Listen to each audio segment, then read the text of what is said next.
Bonjour frères et sœurs, je suis très heureux d'être avec vous, frères et sœurs de Franconville, et je vous salue tous. Depuis cette pandémie, nous sommes quelquefois vus sur Zoom, bien qu'étant en distanciel, ça a créé quand même une émulation, une- un lien affectif entre nous et je le ressens davantage ce matin parce que je suis avec vous ici et je suis content d'être présent dans ce lieu.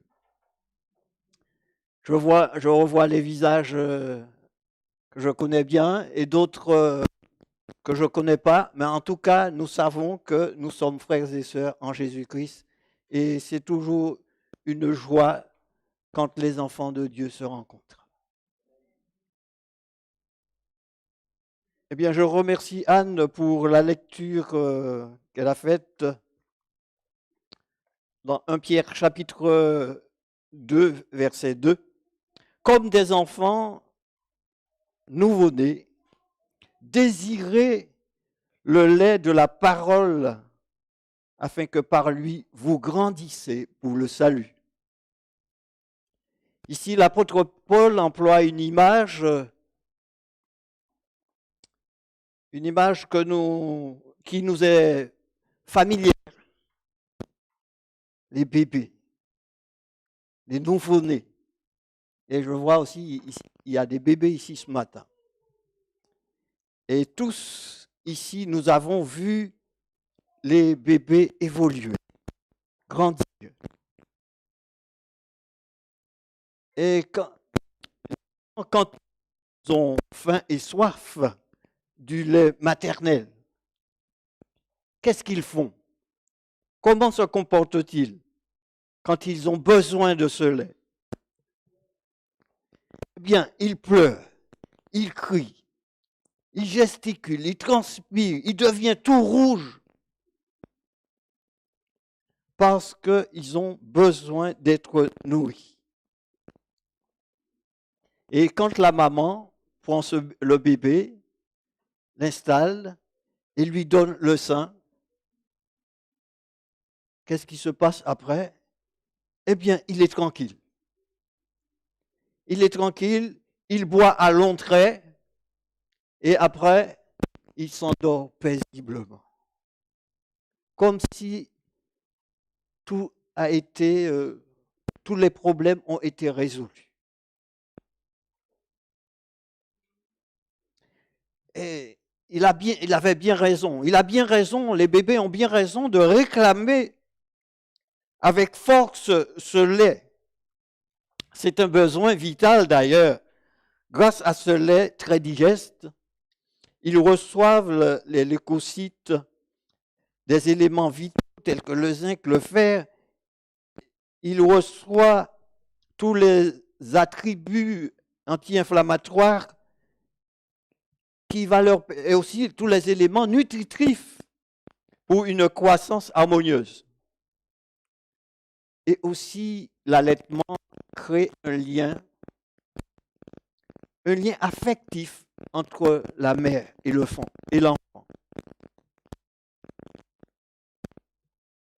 Bien sûr, mon objectif n'est pas de vous parler euh, de tout le développement du bébé ce matin,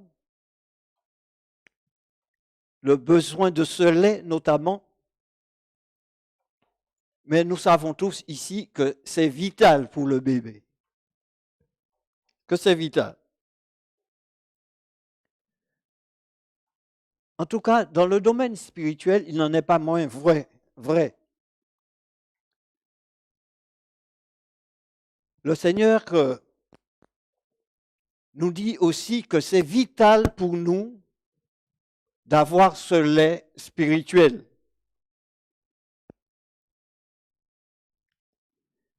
D'avoir ce lait spirituel pour se développer.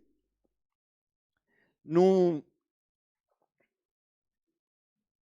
avons lu quelquefois dans la Bible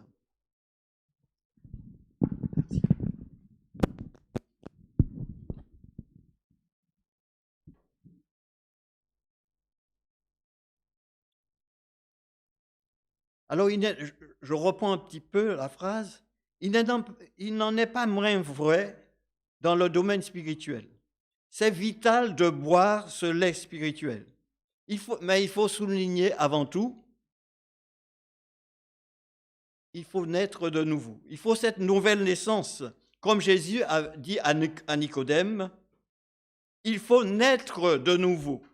Et il ajoute dans l'Évangile selon Saint Jean, chapitre 4, verset 5, en vérité, je te le dis, si un homme ne naît d'eau et d'esprit, il ne peut voir le royaume de Dieu.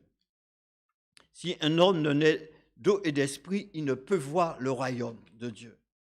Donc, cette nouvelle naissance est importante. Jésus, parlant ainsi, faisait allusion au baptême d'eau et aussi par le renouvellement du cœur par l'Esprit de Dieu. Lorsqu'on reçoit le baptême, on est un nouveau-né spirituel qui a besoin quotidiennement le lait pur de la parole de Dieu pour grandir dans la foi. Le baptême, c'est une étape, une nouvelle naissance. Mais ce n'est pas une arrivée. C'est un départ. Mais quelquefois, nous sommes surpris de voir après le baptême, eh bien, on prend du recul. On néglige de se nourrir spirituellement. Et qu'est-ce qui se passe à ce moment-là? Eh bien, on stagne. Le baptême, c'est un départ. Ce n'est pas une arrivée. Il y a encore un long chemin à parcourir. Et pour cela, il faut de la force, de l'énergie pour arriver jusqu'au bout, d'où l'importance de la déclaration de l'apôtre Pierre. Comme des enfants nouveau-nés, désirez le lait pur de la parole de Dieu, afin que par lui vous croissiez pour le salut. C'est par ce lait spirituel que l'homme intérieur est renouvelé, fortifié, transformé par l'influence de l'Esprit de Dieu à la ressemblance de Jésus-Christ et être prêt pour le retour de notre Seigneur et Sauveur. L'apôtre nous demande d'avoir ce profond besoin de lait de la parole de Dieu, comme le bébé qui a faim et soif du lait maternel et qui le réclame à corps et à cri. Frères et sœurs, éprouvons-nous un tel besoin? Est-ce que nous désirons vraiment ce lait spirituel comme les bébés le désirent? Est-ce que nous le réclamons de toute notre force? Est-ce que nous prenons les dispositions nécessaires pour nous nourrir de ce lait vital?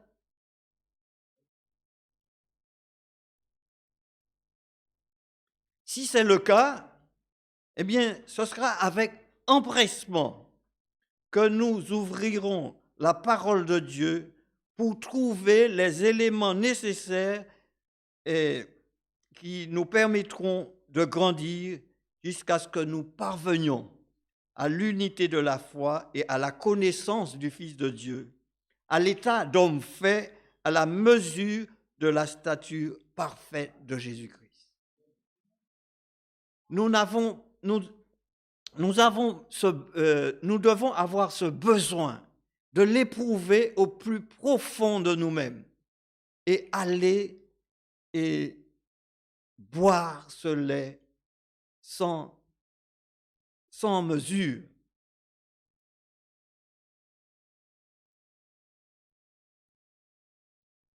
Nous faisons, frères et sœurs, l'effort pour apporter par notre alimentation les éléments nutritifs à notre corps et nous y ajoutons même des compléments alimentaires pour que nous puissions être en bonne santé physique. Nous prenons le temps qu'il faut pour le faire. Nous devons aussi prendre le temps de nous mettre à table pour boire à profusion ce lait de la parole de Dieu. Nous avons tout ce qu'il faut à notre disposition. Le Seigneur nous a pourvus de sa parole, les Saintes Écritures. Nous avons les livres de l'esprit de prophétie. Nous avons notre manuel de l'école du sabbat. Eh bien, tout cela, ce sont des moyens que Dieu nous donne pour nous nourrir spirituellement. Si nous ne nous alimentons pas, nous aurons comme résultat une stagnation de la croissance spirituelle. Pour être plus précis, une décroissance.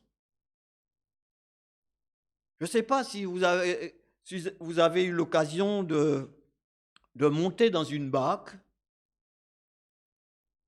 et de ramer, laisser le rivage et monter un petit peu en haute mer. Et vous cessez de ramer. Qu'est-ce qui se passe? Est-ce qu'on reste à la même place? Est-ce qu'on avance? Est-ce qu'on reste à la même place?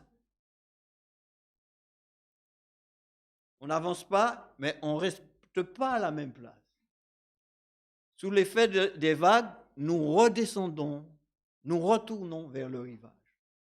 Eh bien, c'est ce qui se passe quand nous nous négligeons spirituellement. Quand nous ne prenons pas ce lait, nous avons peut-être l'impression d'être toujours à la même place, mais ce n'est pas vrai du tout. Nous reculons.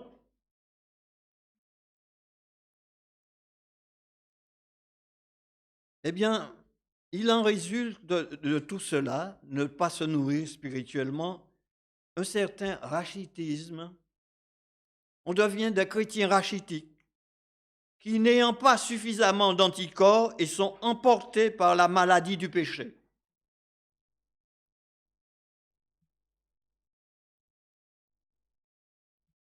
Ne pas se souvenir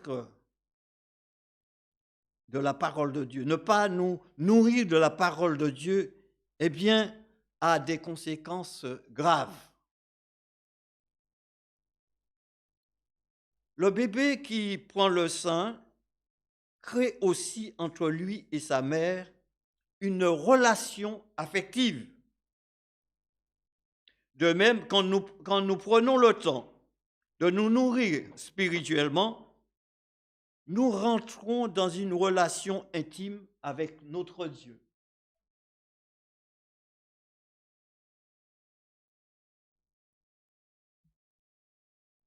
Ceci nous rappelle le texte de l'Apocalypse. « Voici, je me tiens à la porte et je frappe. Si quelqu'un entend ma voix et m'ouvre la porte, j'entrerai chez lui, je souperai avec lui et lui avec moi. » Quand nous nous mettons à table pour prendre ce lait spirituel, eh bien, nous sommes avec Jésus. Il est à notre table et nous partageons ce repas avec lui. On est en tête à tête.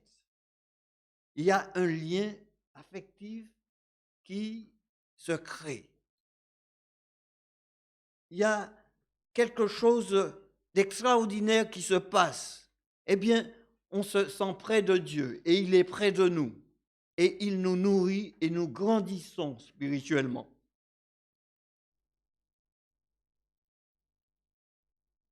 Et le Seigneur nous permet par ce biais d'entrer en relation avec lui. Et cette relation est vitale. Et par là, nous apprenons à mieux le connaître. Nous apprenons à mieux connaître Dieu. Cette connaissance d'ailleurs, c'est quelque chose de très important. C'est vital même. Voyez ce que déclare l'Éternel dans Osée chapitre 4, le verset 6. Osée chapitre 4, verset 6. Mon peuple est détruit parce qu'il lui manque la connaissance. La connaissance de Dieu. Connaître, c'est rentrer en relation, être dans l'intimité de l'autre, être en relation avec Dieu. Mon peuple est détruit parce qu'il lui manque la connaissance. Je te rejetterai et tu seras dépouillé de mon sacerdoce, puisque tu as oublié la loi de ton Dieu. J'oublierai aussi tes enfants. Voilà ce que le Seigneur déclare. Mon peuple est détruit. La cause de cette destruction, c'est quoi? C'est le manque de connaissance de Dieu. Et Jésus déclarait que la vie éternelle, c'est connaître Dieu et celui qu'il a envoyé, Jésus-Christ. Connaître Dieu et celui qu'il a envoyé, Jésus-Christ. Alors, comment connaître Dieu si ce n'est pas par sa parole inspirée, ce lait spirituel? Jésus déclare dans Jean 5, chapitre 5, verset 39, que vous sondez les Écritures parce que vous pensez avoir en elles la vie éternelle. Et ce sont elles qui rendent témoignage de moi. Donc, quand nous prenons le temps d'ouvrir la parole de Dieu, de nous nourrir spirituellement, comme dit l'apôtre Pierre, de boire ce lait spirituel, eh bien, nous apprenons à connaître Jésus. Par la même occasion, nous nous préparons pour son royaume et nous recevons la vie éternelle.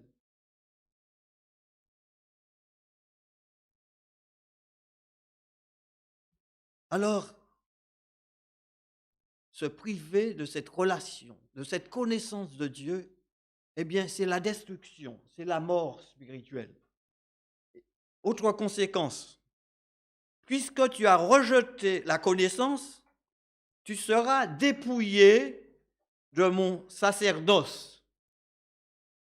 Le Seigneur dit à tous ceux qui négligent cette connaissance, tous ceux qui négligent de se nourrir spirituellement, eh bien, est dépouillé du sacerdoce. En quoi consiste ce sacerdoce, frères et sœurs? Nous allons lire dans 2 Corinthiens, chapitre 5, versets 19 à 20. 2 Corinthiens, chapitre 5, versets 19 à 20. Car Dieu était en Christ, réconciliant le monde avec lui-même, n'imputant point aux hommes leurs offenses, il a mis en nous la parole de la réconciliation. Nous faisons donc fonction d'ambassadeurs pour Christ, comme si Dieu exhortait par nous. Nous vous supplions, au nom du Christ, soyez réconciliés. Alors, en quoi consiste ce sacerdoce? Eh bien, Dieu a fait de nous des réconciliateurs, des intermédiaires. Et il a mis en nous la parole de la réconciliation. Donc, cette bonne nouvelle de l'évangile, du salut en Jésus-Christ. Nous faisons fonction d'ambassadeurs auprès des autres pour les aider à connaître Christ.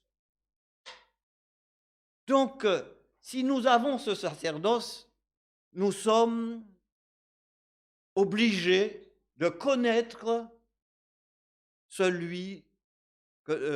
à connaître Jésus pour pouvoir le rendre témoignage auprès des autres et qu'ils puissent à leur tour connaître Jésus.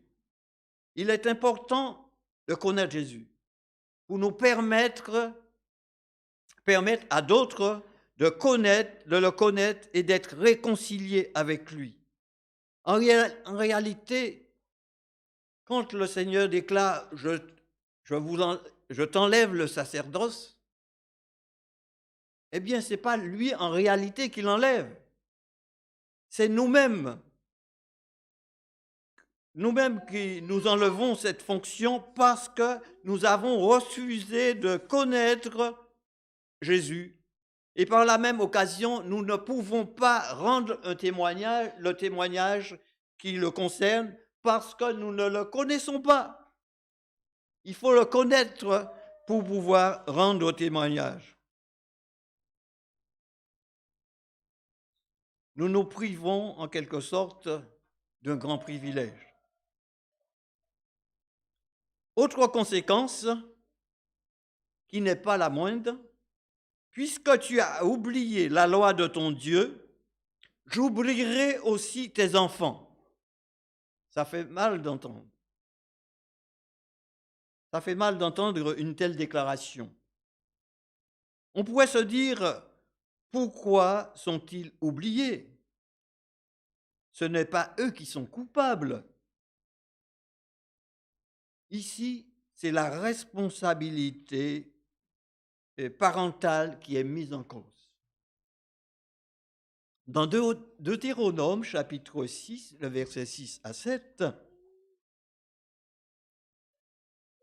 « Et ces commandements que je te donne aujourd'hui seront dans ton cœur. Tu les inculqueras à tes enfants et tu en parleras quand tu seras dans ta maison, quand tu iras en voyage, quand tu te coucheras, quand tu te lèveras. » C'était l'ordre de l'Éternel aux enfants d'Israël. Et c'est aussi l'ordre qu'il donne à chaque parent aujourd'hui. D'inculquer aux enfants la connaissance de Dieu par la parole inspirée. Et ainsi, ils pourront être capables, forts et responsables. Ils pourront rendre témoignage. Ils seront par la même occasion gardés et protégés par la parole de Dieu. C'est une chose importante, frères et sœurs. Nous vivons dans un monde où maintenant, le diable a compris que c'est pendant l'enfance qu'il faut inculquer les choses aux enfants. Et il se donne les moyens d'insuffler ces sophismes dans le cœur de nos enfants. Et nous devons faire attention afin que nous puissions le devancer et mettre dans leur cœur la bonne semence de la parole de Dieu. Parce que ce que nous leur donnons tout petit, ça va rester jusqu'à leur mort. Plus grand, on apprend des choses, mais tout ce qu'on apprend étant plus âgé, ça s'en va. Mais quand on a semé la bonne semence de la parole de Dieu dans le cœur de nos enfants, ça va leur rester toute la vie. Et frères et sœurs, prenez le temps de le faire. Prenez le temps de le faire et vous n'allez pas regretter. Quand tu te coucheras, quand tu te lèveras, quand tu es en voyage, prends le temps de le faire.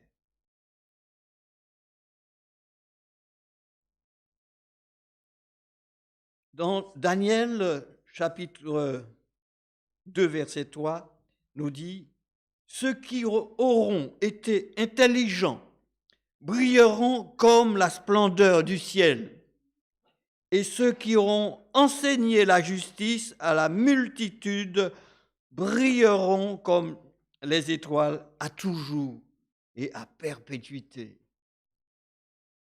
Si nous prenons le temps d'enseigner la parole de Dieu, eh bien, nous brillerons comme des étoiles à toujours et à perpétuité. Nos enfants vont briller par la connaissance de Dieu. Nos enfants vont être excellents, des hommes et des femmes sur lesquels on pourra compter, la société pourra compter, l'Éternel pourra compter si nous leur enseignons la parole de Dieu.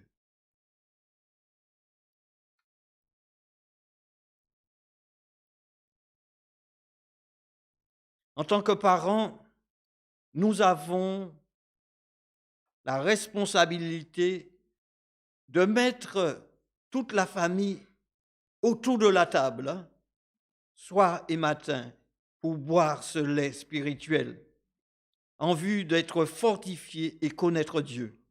Si ce n'est pas le cas, c'est le parent qui prive ses enfants de la connaissance de Dieu et par voie de conséquence, ils ne peuvent être dans les conditions spirituelles, autrement dit, ils n'ont pas eu de relation avec Dieu. S'ils ne l'ont pas connu, comment pourraient-ils demain bénéficier de ces bénédictions? Si nous ne le faisons pas, leur donnons pas cette connaissance, eh bien demain, ils ne peuvent pas recevoir non plus les bénédictions de l'Éternel parce qu'ils ne connaissent pas ce Dieu-là. Et c'est nous qui devons leur permettre de connaître Dieu. Si nous avons goûté que le Seigneur est bon, saisissons toutes les occasions pour nous abreuver et partager ce lait avec tous ceux que le Seigneur met sur notre route.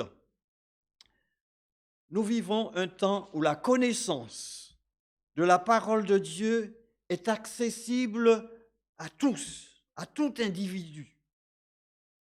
Il n'y a pas d'excuse pour justifier l'ignorance. Celui qui est ignorant, c'est qu'il a refusé de méditer la parole de Dieu, de lire la parole de Dieu et de la méditer. Dans Daniel chapitre 12, verset 4, le Seigneur s'adressant à Daniel lui dit, « Toi, Daniel, tiens secret ces paroles et scelle le livre jusqu'au temps de la fin. Plusieurs alors le liront et la connaissance augmentera. » Et nous vivons ce temps-là. La connaissance augmente, a augmenté. Nous pouvons tous, par bon nombre de moyens, avoir accès à la parole de Dieu. On peut être au fin fond du monde, eh bien, on ouvre son ordinateur, eh bien, on peut lire la parole de Dieu.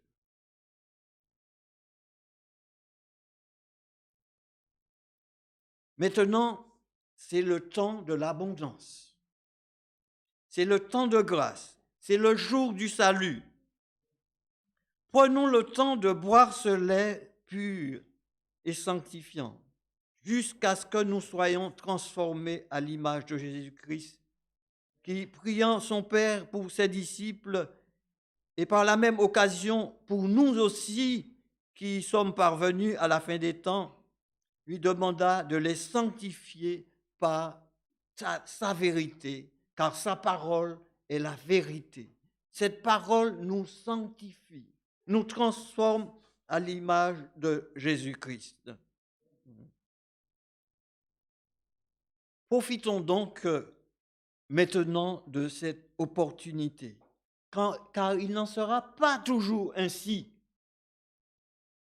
Nous allons lire dans Amos chapitre 8, versets 11 à 13. Amos chapitre 8, versets 11 à 13. Voici les jours viennent, dit le Seigneur l'Éternel, où j'enverrai la famine dans le pays non pas la disette du pain et la soif de l'eau, mais la faim et la soif d'entendre la parole de l'Éternel. Ils seront errants d'une mer à l'autre, du septentrion à l'orient. Ils iront çà et là pour chercher la parole de l'Éternel et ils ne la trouveront pas. En ce jour-là, des belles jeunes filles et des jeunes hommes mourront de soif de la parole de Dieu. Mais ils n'en trouveront. Il n'en trouvera pas. Ce sera déjà trop tard. La porte de la grâce sera fermée et on va errer. On aimerait bien entendre un peu de la parole de Dieu, mais ça n'aura aucun effet. Frères et sœurs, chers amis, ne laissez pas le vide dans votre cœur. La nature a horreur du vide. Tout vide doit être comblé, même si c'est par n'importe quoi, il faut qu'il soit comblé. Ne laissons pas le vide dans le cœur de nos enfants, parce que ce vide-là va être comblé par certaines choses que nous allons déplorer.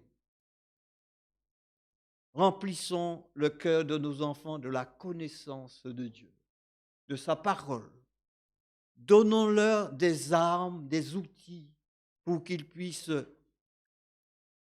mener une vie digne du Seigneur, et notamment pour se préparer pour son royaume. Nous vivons ici-bas, nous sommes des passagers sur cette terre.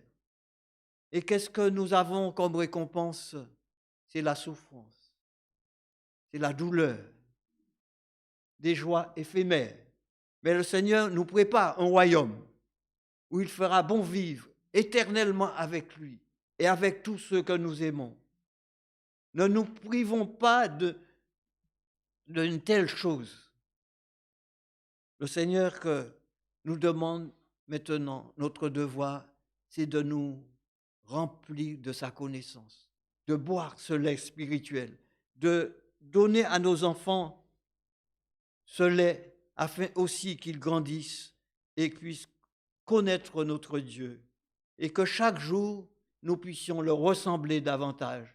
Et ainsi, quand il reviendra, il pourra nous prendre avec lui pour vivre éternellement. Que Dieu puisse nous bénir, frères et sœurs. Nous sommes passagers sur cette terre, mais heureusement, parce que nous allons vers un beau pays que le Seigneur Jésus nous a préparé. Que Dieu nous bénisse et nous fortifie. C'est là ma prière pour vous et pour moi. Amen.